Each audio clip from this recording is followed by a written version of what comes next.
The final topic relating to research methodologies in translation studies is ethics. And it is research ethics are very, very, very important when you are doing research. You have to mention certain elements under research ethics that, as we will see in a minute. As you can see, in research ethics is one of the most important element. In research ethics, you look at ethics in context. We're going to look at ethics approval, informed consent, deception, power relations, protection from harm, internet-mediated research, and finally, plagiarism. We look at the first one, which is ethical concerns in translation research, and that is relating to translation research which involves human behavior in society, as in translator, author, publisher, recipient, culture, and also language and text, and perhaps ideology and power. And therefore, ethical issues should be given careful consideration by the researchers conducting translation studies on language, style, corpora, and text. How? First, they should consider the impact of their choices and findings from an ethical point of view. Secondly, they should be aware of their own bias and ask, what kind of researcher should I be? Thirdly, they should treat participants with respect, which is the primary guiding principle for ethical research. Now, in terms of context, researchers should consider the context in which the research is taking place. This includes asking two questions. One, why this topic? Is it to enhance a career or reputation or to benefit society? Who to be helped and protected? Those who are being researched or others who are seeking a solution for a particular problem? And here, of course, researchers should pay attention to cultural diversity and not assume ethical universalism. For example, informed consent does not carry over to all cultures. Sometimes, mistakenly, participants think that the researcher has the power to solve any problem. Or, in other cases, participants may be reluctant to sign informed consent forms due to negative associations. Approvals, ethics approval. A prospective researcher should consider any potential ethical issues which may arise in the future during the research design phase, when it's designing it, and apply to a committee for ethical approval. Informed consent. Informed consent is one of the core principles in ethically designed research. And of course, you have to get that consent from the actual participants that they approve of you using their research anonymously without having to mention their names, and also it will not jeopardize them in any way or will not harm them in any way possible. So you need to design it well. Also, ethical researchers are responsible for presenting their participants to the nature of their study with few sentences describing its main objectives. They need to know the objective of the study. Giving full detailed account or contact details of the supervisor and approving body in the case of a student. Outlining any potential risks to participants, followed by the expected benefits to them as well. So not only risks, but benefits. And it involves a statement which points that the participant can withdraw at any time in the study, is to be added to the actual form. Using data management and protection along with anonymity, which means that it is anonymous. You're not going to mention their names or their addresses and telephone numbers and so on. In other words, the original form and data should be kept in file by the researcher and the participant is to be given a copy of the signed form and consider the capacity of the participants with regards to the understanding the research proposal that you have, its objectives, its impacts, and its effects on them.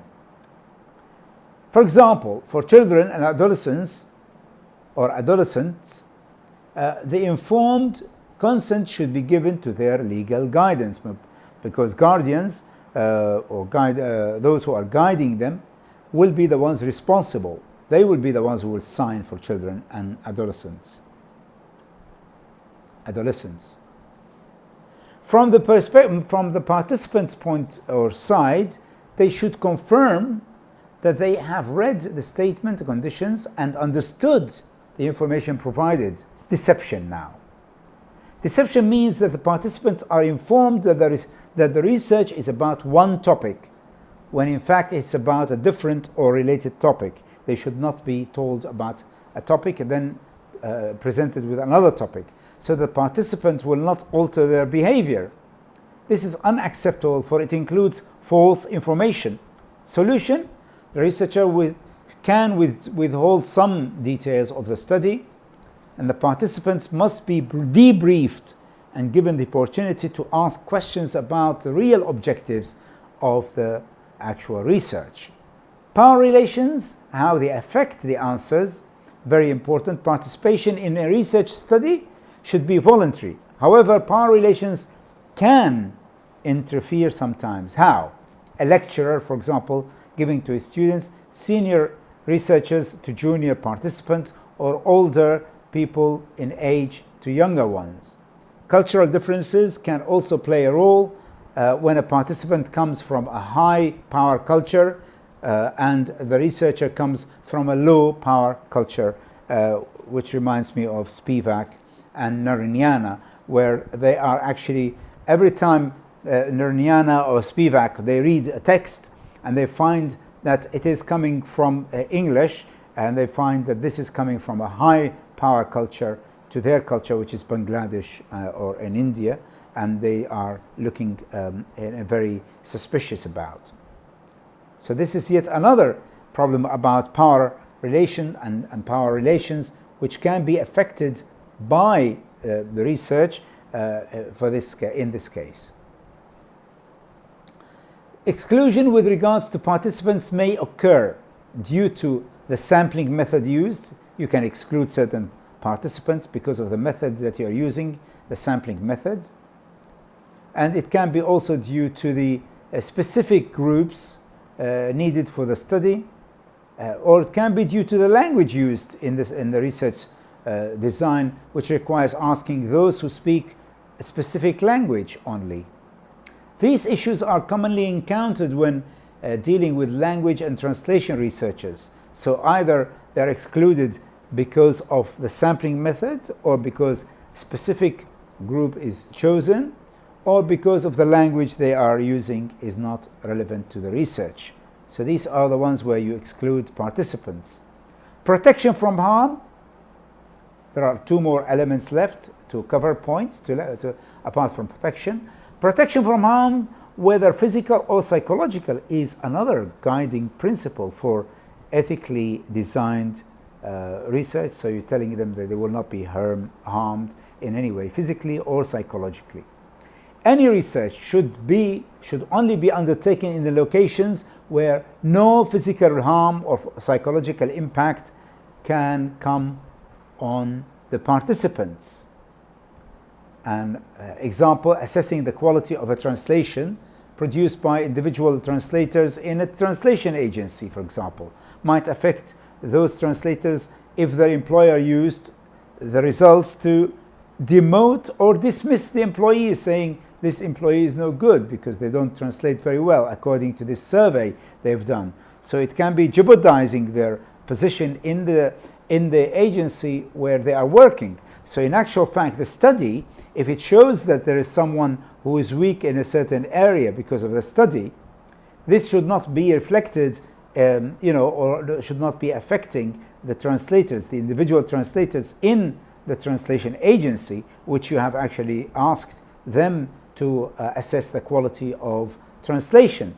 So in other words, the employers should not use these results to demote or dismiss the employee. Protection from harm applies to the researcher as well, whether physical, emotional, or mental protection. Of course, the researcher, whatever they find out, should be protected physically, mentally, or emotionally as well. A participant can result in a negative emotional impact on the researcher if he or she is unprepared, as in courts or in mental health settings. He's not prepared in these kind of settings, and then all of a sudden it has got an emotional impact on them. They started crying or whatever as a result of this research. Sometimes textual material read by the researcher may also present similar difficulties to that. Now, the internet-mediated research, it includes the research conducted on the internet, both online data collection and methods, or the online participants. So it can be the methods or it can be the actual methods, either the participants or the methods that are collected online via the internet. There are 4 different categories of online participants as stated by Langbridge and Hager, each causing a different ethical dilemma. Let's have a look.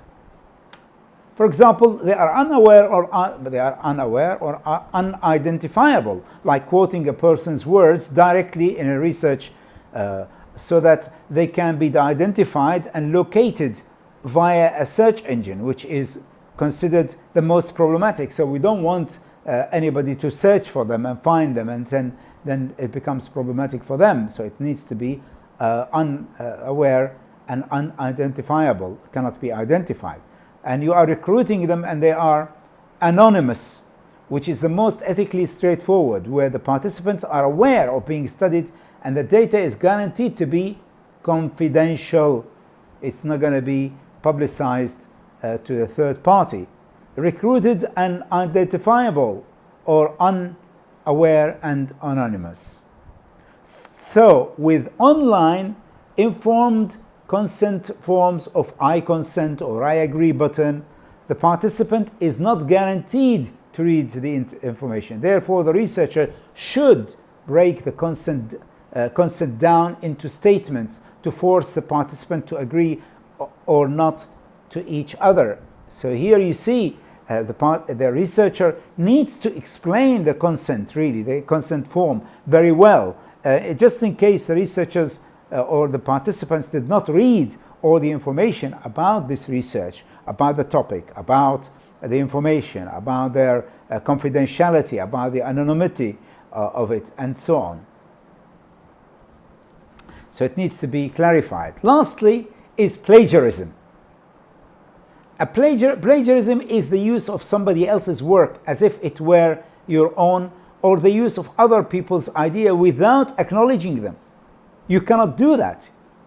So that will be plagiarizing other people's views and ideas. And that's why when you are doing that, you shouldn't be doing that. That's plagiarism. Therefore, you have to acknowledge where you are getting all this information from when you are doing that. As in the case here, for example, you have to make sure that the techniques that the researcher is following, avoiding any plagiarism whatsoever.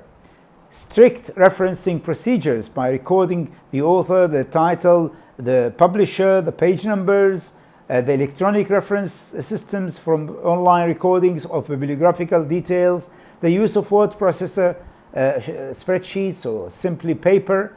And the important point is to record full information of the reference as proof to avoid serious consequences as well. Researchers as well should be familiar with the rules and guidelines regarding referencing in the institution and the country as well. Other forms of unethical citing includes citing papers that are not read in the first place, or citing references favorable to his or her findings and results, or omitting references that contradict his or her findings. You cannot do that. And now, just to give all those who are interested in looking further into these points that I've made in these previous episodes of research methodologies, is to go to Bas al-Hatem as well as Saladana and Sharon O'Brien. And of course, my main presentations here are summaries of just very, very, very few points that are raised by O'Brien and Saladana. Of course, there are much more than that information-wise, which needs to be covered by the researchers. And of course, there's a very interesting book by Bassel Hatem. It's called Teaching and Researching in Translation, which is published by Routledge 2012. Also is a very important book. So both books are quite useful in translation studies. Research Methodologies in Translation Studies, which is the major reference here to my presentations here that I've covered. And also there is a Teaching and Research Translation by Bassel Hatem, which is also just as interesting. And these two books are sort of relatively quite recent, 2013 for O'Brien and Saladana, and 2012 for Bassel Hatem. And these are useful. You need to read them. They are, of course, more detailed than these presentations that I'm giving here. These are just so brief and so incredibly short, and you need to look further and read more about them in the books themselves. They're very, very interesting books, and they are very, very useful for you in research methodology, which is a very good plan, a very good design of your research before you start, so that you know that it is valid, that your research is valid and credible and warrantable, generalizable, and credible as well, trustworthy, sound. You can look at the falsifiability of it, or validity of it as well. So all of these together, and you plan it really well when you are doing research methodology, your methodology, and the sampling. You have to make sure that the sampling is representative, or whether it's purposive for a certain purpose. So it depends on the sampling of the texts that you are using them. If they are random, you say random. And also, just going back into what I said earlier about inductive and inductive, which is starting from the specific text, going back to the general, which is the micro level of data collection and the quality of the data as well, and the unit of data and the unit of analysis, which you need to be aware of. I hope that you have benefited from all these episodes that I have actually presented for you today.